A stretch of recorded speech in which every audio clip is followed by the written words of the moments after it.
ನಮ್ಮ ಬೆಳೆಸಲು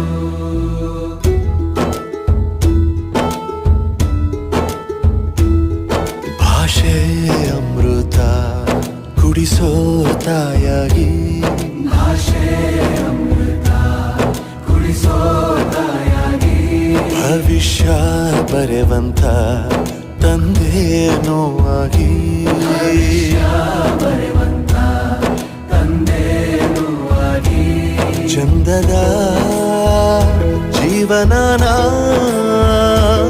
ನೀಡಿರೋ ಗುರುಗಳು ನಮ್ಮ ಗುರುಗಳು.